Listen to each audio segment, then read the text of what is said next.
Hey movie buffs, I'm Jack Benner and welcome to my review of Guillermo Del Toro's Pinocchio. This is a new stop-motion animation retelling of Pinocchio on Netflix from Guillermo Del Toro and Mark Gustafsson.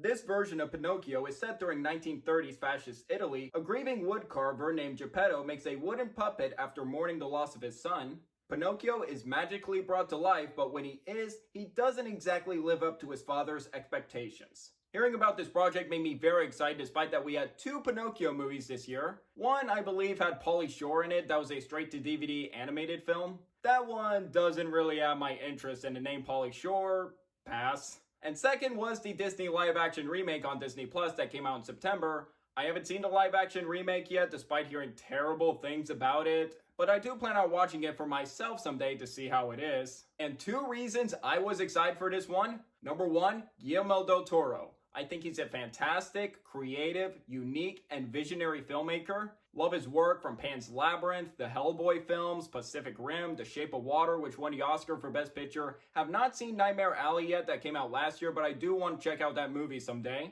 And this has been a long-time passion project from him. In 2017, this project was originally canceled, but in 2018, Netflix approved of this project and brought Del Toro on board to make his vision happen. And reason number two, I adore stop-motion animation. Whether you're talking Aardman with Chicken Run, Wallace and Gromit, or Laika with Coraline, Paranorman, Kubo and the Two Strings, or the two stop-motion animated films Wes Anderson has done like Fantastic Mr. Fox and Isle of Dogs. That art form of animation always holds a special place in my heart, both from the creativity and presentation, also for the craftsmanship and the immense amount of passion and hard work it takes to making it look so good.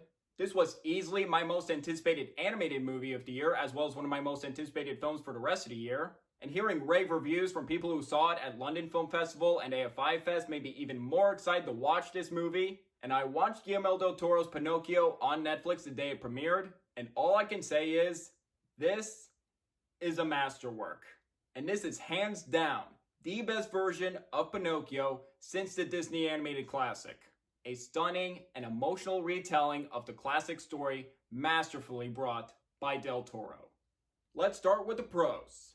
Right off the bat, the stop-motion animation in this movie is exceptional and takes the craftsmanship to the next level. And visually, that should come as no surprise coming from Guillermo Del Toro, and all of his movies look absolutely gorgeous. And this could give Kubo and the Two Strings a run for its money for the best looking stop motion animation my eyes have ever seen. Everything from the unique character designs, the time period, locations, backgrounds, and attention to detail is absolutely stunning. And watching this movie, it clearly had an immense amount of passion and hard work put into it. Hats off to the animation team for putting their blood, sweat, and tears into making this look so amazing. The voice cast in this movie is terrific. Gregory Mann as Pinocchio does a great job capturing this version's immaturity, disobedience, exuberance, and enthusiasm for discovery. And when he is brought to life, he is just so excited to learn everything about the world. It's like, ooh, what's this, Papa? Oh, what's this? Oh, wow, what's that? I feel like it was the right amount of annoying without going over the top where I'm like, please shut up. But luckily, this version of Pinocchio does balance youthful and immaturity at the same time. And David Bradley as Geppetto gives an emotionally powerful performance, capturing Geppetto's grief and frustration with Pinocchio. And his son Carlo, who tragically passed away, was a very well-behaved kid. But when Pinocchio is brought to life, he's not exactly a well-behaved kid, and he is very disobedient. But luckily, Geppetto does have a satisfying arc where he does grow to love Pinocchio for who he is. Ewan McGregor is great as this iteration of Jiminy Cricket or Sebastian J. Cricket, who becomes a guidance to Pinocchio. I don't know, is it me? Whenever Ewan McGregor talks in this movie, I just can't help but think of Obi-Wan Kenobi. That's just all I can think of whenever I hear him talk. And one of my favorite supporting performances in the cast was Christoph Waltz as Count Volp, the villain of the film. Waltz does a fantastic job at playing a slimy, greedy, manipulative, and despicable ringmaster. And there are moments in this movie where you definitely despise him for what he's doing. and how excellently Waltz has voiced his villainous character reminds me of how excellent of an actor he is. And this would be his second best villain role since his first Oscar-winning role in Inglourious Basterds. Although in Spectre, he was good for what he was given to do, but I felt like he was underused and felt like wasted potential, especially when you have Christoph Waltz as a freaking Bond villain and he just didn't really do much with him. But nevertheless, I loved Christoph Waltz and he was so great in this movie. And Tilda Swinton as this version of the Blue Fairy, both sisters of Wood Sprite and Death. She does a great job voicing the characters with her audio, and her character designs were absolutely incredible. And one performance I feel like is a little underappreciated in my opinion was Finn Wolfhard as Candlewick. I actually liked that this version had a lot more depth and made him more sympathetic.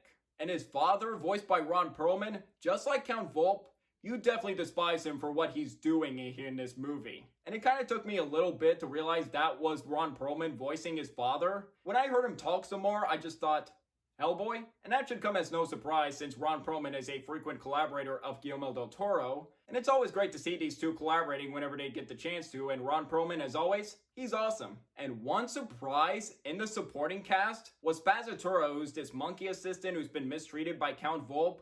That was Cate Blanchett. And it was quite a surprise. She was just doing monkey voices for most of the film, and she does talk a little bit through puppets, but she did great here. And one pro to mention in this movie is Alexander Desplat's musical score in this movie is absolutely wonderful and definitely Oscar worthy. The score in this movie feels both emotional and whimsical at the same time. Just from the opening score, I knew it was going to be a great one. And Alexander Desplat has definitely proved over the years that he's an amazing composer with the Grand Budapest Hotel, The Shape of Water, and many others. And he doesn't disappoint yet again. There are also great songs in this movie, some emotional ones, but also some entertaining ones at the same time. What I especially loved about this version of Pinocchio was that it was able to balance old and new. Admittedly, when this movie does get into familiar territory, it does happen here, but I never really viewed it as just rehashing familiar elements from the classic story. I feel like he still uses blueprints of those old familiar elements, with the Blue Fairy bringing Pinocchio to life, his nose growing whenever Pinocchio lies, and a climax with this version of Monstro the Whale or this dogfish. But also, when I first saw the design of the dogfish in this movie, my jaw dropped. That looked incredible. But there are some new things added to the story at the same time, and I do like what Guillermo Del Toro brought to the table here. The expansion of Geppetto's backstory and the reason why he made Pinocchio. Pleasure Island, where the kids turn into donkeys, that's not in this version. Instead, there is something else used in this movie that you can kind of see the equivalent to Pleasure Island, but I feel like that version of Pleasure Island did work within the story. The ending is definitely different compared to the Disney animated classic. And I also admired that this movie was a little darker and more mature than most family films nowadays. The darkness in which the time period this movie takes place in. There are some themes in this movie such as loss, fatherhood, disobedience, life, death, existence, and not living up to one's expectations and the pressure of that, all tackled very powerfully. And I don't think it's too dark and depressing to where kids can enjoy this movie. I feel like there's enough entertainment value to where kids can enjoy this movie and appreciate it, but there's also a lot for this movie that adults and older audiences can appreciate at the same time. And I did mention the expansion of Geppetto's backstory. The opening in this movie is powerful and heartbreaking. I would say it did kind of remind me of the opening of Up. How it starts off happy, but then there is one moment later on that's this emotional punch to the gut moment where I'm like, oof, right in the feels. And also some foreshadowing used in that opening that made it a little more intense. And as for the ending of the film, I like the ending that they went with. For what it works within the themes of the film and character arcs, and also for how powerful it is, it almost brought me to tears. So if you're gonna watch this movie, get the tissues ready.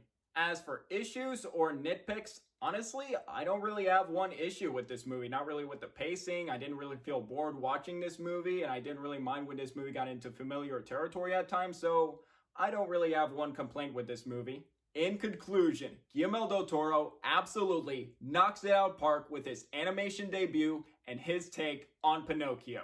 Breathtaking stop-motion animation that takes it to the next level, terrific voice cast, wonderful music, and enticing themes about loss and fatherhood. Definitely recommend this movie if you're a fan of Guillermo del Toro's work, if you adore stop-motion animation like I do, and as well as you're excited to see this version of Pinocchio, definitely go watch it on Netflix as soon as possible. And I'm so glad this project wasn't originally canceled and Netflix approved of it, and thank God it got to see the light of day. And now to grade it, I'm going to give Guillermo Del Toro's Pinocchio, but bam, 5 out of 5 stars and A+.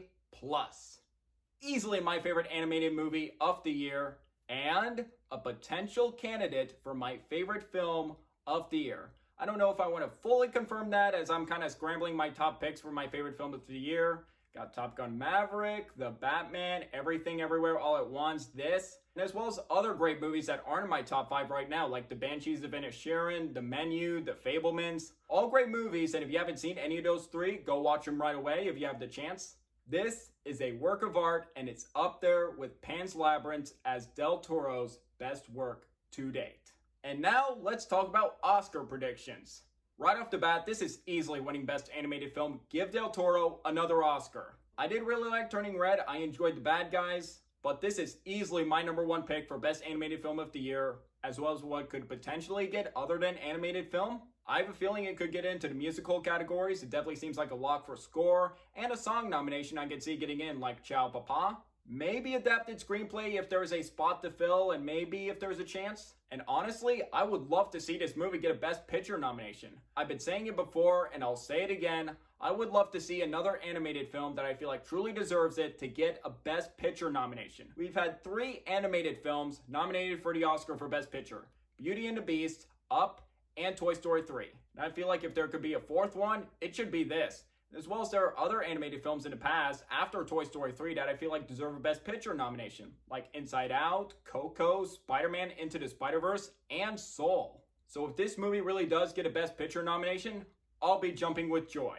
So I'd like to hear from you guys. What are your thoughts on Guillermo del Toro's Pinocchio if you have seen it? Do you agree? Disagree with my review? Or if you haven't seen it, are you looking forward to watching it or not? Let me know below. Did you enjoy hearing my thoughts on this movie? If yes, please hit that like and subscribe button if you're new here, and don't forget that notification bell for my next upload in the future. It really means a lot. And until the next video, I'm Jack Benner, and look forward to another movie review.